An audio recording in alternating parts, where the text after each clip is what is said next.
Assalamualaikum warahmatullahi wabarakatuh. Kami dari kelompok 5 akan membahas tentang mempertahankan kemerdekaan pasca proklamasi. Disusun oleh 1.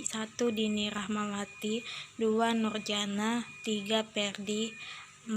Rahmadini, 5. Novia Rahmawati.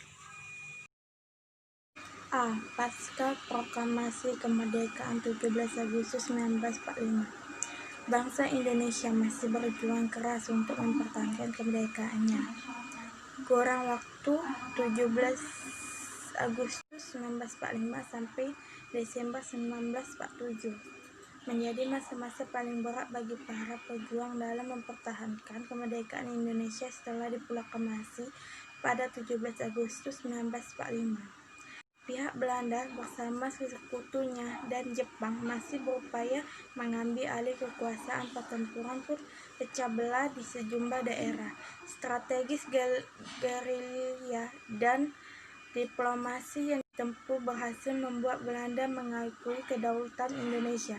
Setelah proklamasi kemerdekaan Indonesia 17 Agustus 1945, maka secara resmi bangsa Indonesia telah merdeka dan terbebas dari segala bentuk penindasan serta penjajahan.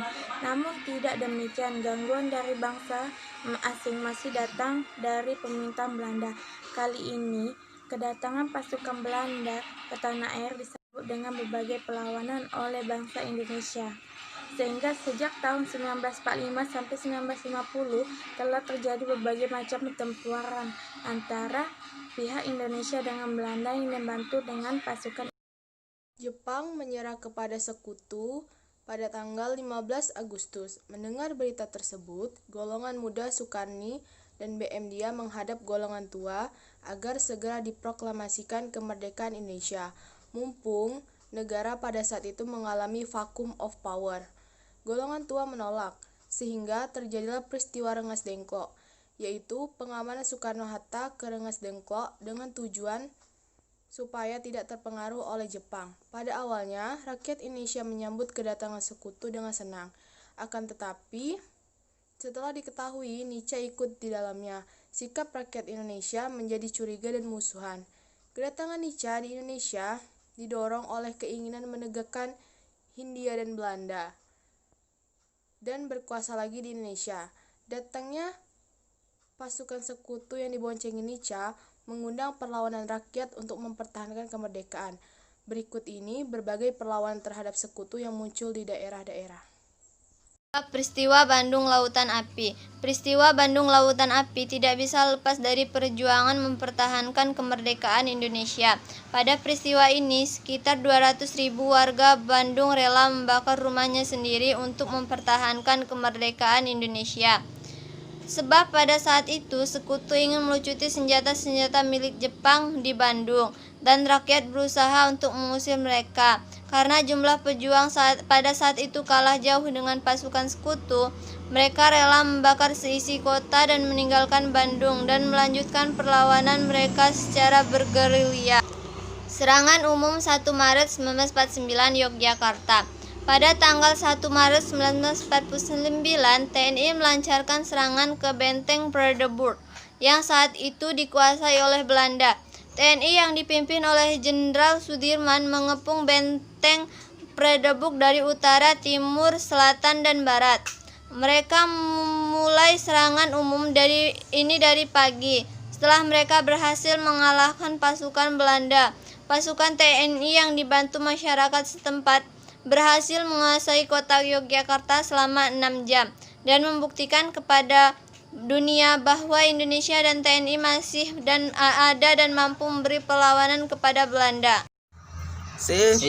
Perjuangan mempertahankan kemerdekaan Indonesia di berbagai daerah. 1. Pertempuran 10 November 1945 di Surabaya. Pertempuran ini dimulai pada saat sekutu yang terdiri dari pasukan Inggris dan pasukan Nica datang ke Surabaya dengan tujuan untuk melucuti senjata pemilik Jepang yang sudah menyerang dalam Perang Dunia Kedua. Rakyat Surabaya pada saat mereka menganggap kedatangan Jepang sekutu sebagai upaya menjajah kembali Indonesia yang notabene sudah memproklamasikan kemerdekaan pada tanggal 31 Agustus 1945. Keluarnya maklumat untuk mengibarkan merah putih seluruh Indonesia.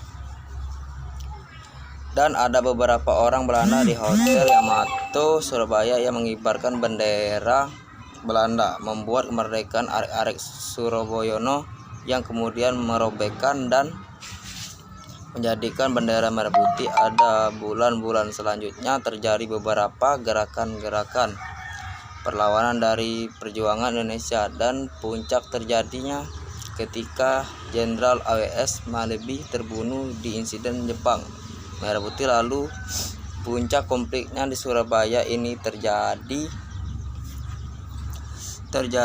ketika Jenderal AWS terbunuh di Jembatan Merah Putih. Puncak konflik di Surabaya pada tanggal 10 November 1945, saat sekitar 30 ribuan pasukan menyerang Surabaya. Pada peristiwa ini pejuang-pejuang kita dapat melawankan pasukan sekutu dengan peralatan sangat sedikit, dan peristiwa ini diingat oleh seluruh rakyat yang di Indonesia berbagai hari pahlawan.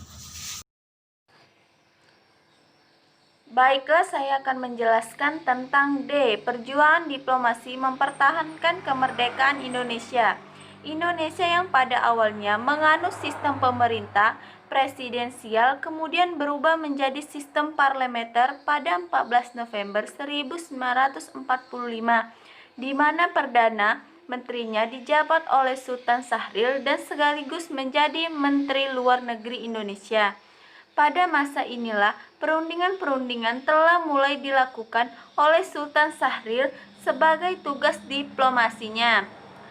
Perundingan pertama dimulai pada tanggal 10 Februari 1946 yang dimana perundingan tersebut dihindari oleh wakil dari Inggris, yaitu Sir Archibald Carker sebagai penengah, sedangkan wakil Belanda adalah Dr. Haji van Mook, dan tentunya Indonesia diwakili oleh Sultan Syahrir sebagai tuan rumah. Dalam perundingan tersebut, Belanda menyampaikan pernyataan politik pemerintah Belanda yang dimana berisikan pengulangan pidato Ratu Belanda pada 7 Desember 1942 yang terdiri dari 6 pasal. Dalam pasal-pasal tersebut pokok isinya adalah pembentukan negara federasi dan Indonesia dijadikan negara persemakmuran dalam lingkungan kerajaan Belanda. Terima kasih.